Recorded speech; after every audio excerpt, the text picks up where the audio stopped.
47, oh, it's actually 43, I thought, of the agenda. But so we get to start. We're okay?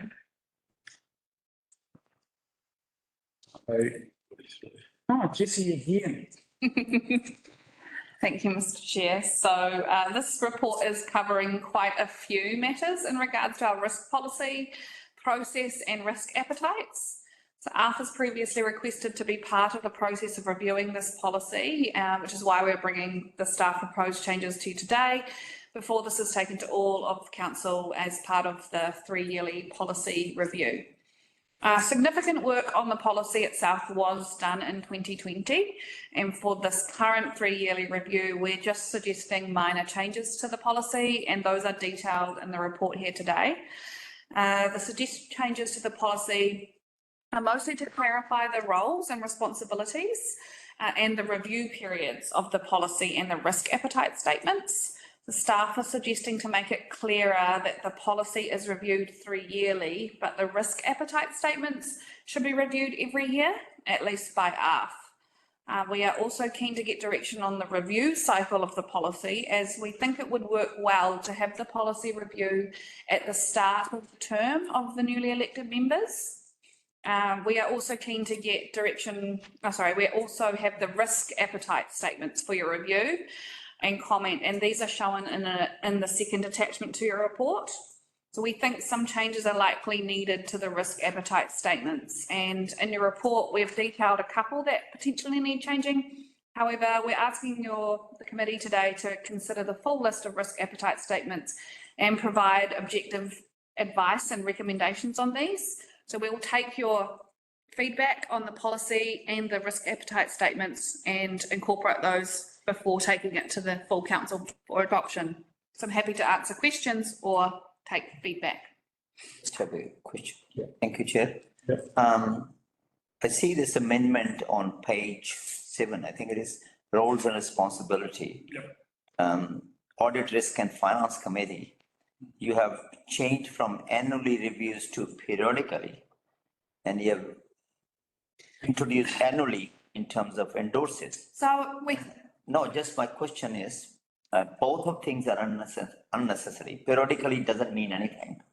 Annually is more definitive, and annually in the second doesn't mean anything because we endorse the thing. So I don't know why they're.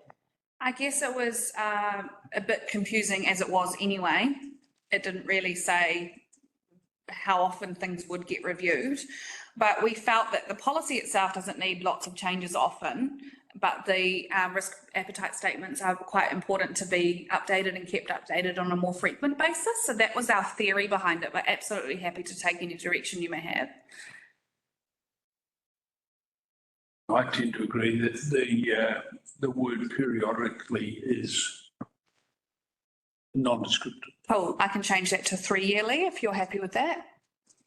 I think it's better to have a specific. Yes, happy. I have a slightly different view. Yes. I think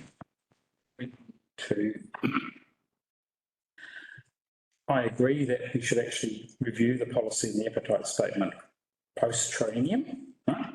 And I would be suggesting, I'll just go at the high level, let's have that basically in February, March, following the election, not immediately. But the issue of review and endorses, right? I would actually say is that this committee should review and consider, right, the risk policy at least twice during the triennium. Why I say that is, you know, we have the beginning of the triennium, and we should be saying this is our risk policy and risk appetite. And then about halfway through it, we should actually be doing a bit of a stock take and say, is this still relevant for where we are and what we do now? That's what I would actually see as being the good way of actually overcoming that problem. Right. I can make that change. Are you comfortable with that, councillor Ash and councillor Mike? Yeah, I'm okay with that. Well, I'm okay with it, except for this.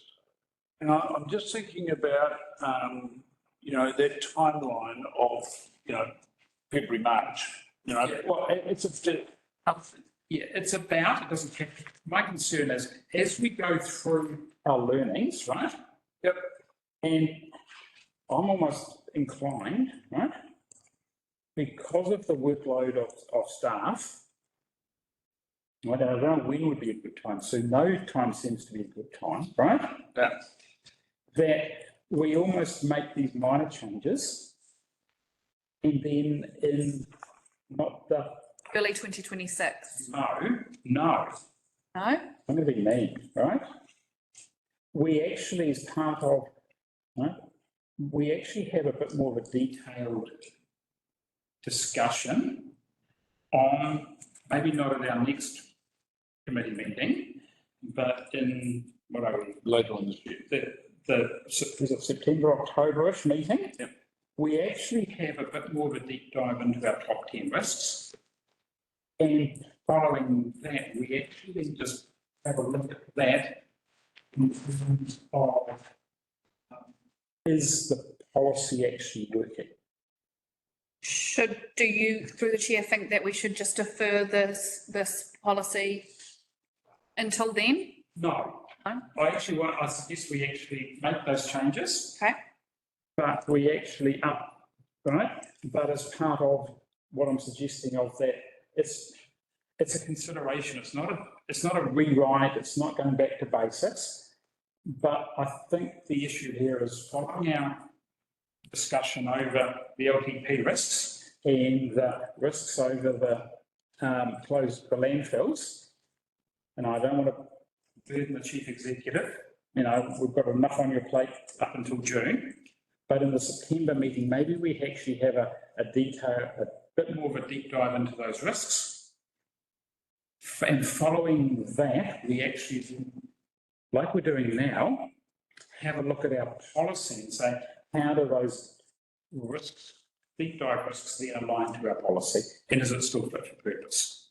That's what I'm proposing. So just to remind the committee that we have been doing deep dives into every risk for the last 4 meetings. I'll probably bring something to you. Yep. So, but it's more discussion, you just. More discussion on those top. So not a written report on the deep dive, no. it's your. Yeah, and it's like we had that discussion, LTPs, what's missing, what's not, right? And frame the discussion around that. Yeah, and to that, Mr. Chair, I'm sort of thinking where I was hesitant, and Sue's absolutely right. What we've done, it's a learning piece. We've gone quietly on the time. I think that if we went back and reverted to doing full review of all of the risks and the risk appetite, 3-4 months after a new council was elected, you run the risk of actually lack of knowledge, lack of, everything. And I almost wonder whether you're better as a council now and as Audit, Risk and Finance team to actually really reaffirm the risks, risk appetites and all that towards the end of the triennium or the middle, half. So it's there in place, well considered. Now, okay, I mean, every council wants to have their own say and all that. I totally get that. But it takes time to get your head around these. And the issue for me is, look, that's what I'm suggesting, right? Halfway through in terms of the news cycle. Yep. But my initial thought, council, is very similar to yours. I thought, why don't we do it just before we wind up and pass it over to the new council? But then we're telling the new council what we think. Right? Yeah, that's the compromise. And to me, so therefore, we actually have that, the more detailed work partway through the year, and it just coincides with jolly LTPs. I wish we'd go for a 4-year term. Right? Anyway, And But that, to me, is we're between a rock and a hard place in terms of our timing. just adding on to that, in fact, we are also missing one point. There is a possibility of re-election of those people to the next term. Oh, yeah, yeah. Yes, I have objection to one word again. This is on page 11, risk response. You have changed some of the words, and I'm okay with the first three, but then you said risk response avoid. I thought that existing eliminate is more acceptable than avoid. We cannot avoid the risk is there. We can eliminate it by the processes. So I would rather choose. Can't eliminate. Can't eliminate it. Well, you're stopping the activities completely, so you have eliminated the risk. No. Stop it, replace with an alternative activity, you're eliminating the risk. Avoiding is not a good word, according to me. Eliminate the risk means basically it doesn't exist, right? Yeah, that's the fourth step. But the risk, if you're eliminating the risk actually is no longer a risk. So it doesn't actually even feature. It's just the risk terminology. Yeah. I think that's eliminate is not. Well, this is existing, eliminate is the existing strategy. If you look at 11, there is play of words. There are 4 risk categories: tolerate, treat, share, and eliminate. This is a described one, and there's a word play here. I'm okay with the word play for the 3 items, which is accept, reduce, and transfer. Yeah. But I'm not okay with the 4th one, which is avoid, because it's eliminate makes more sense.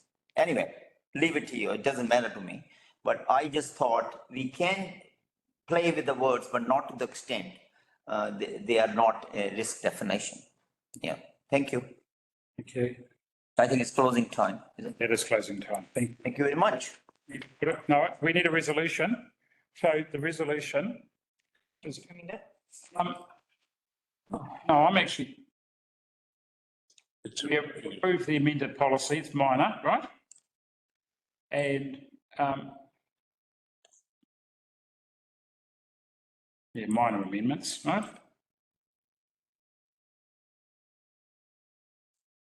And I don't think we need D. Options.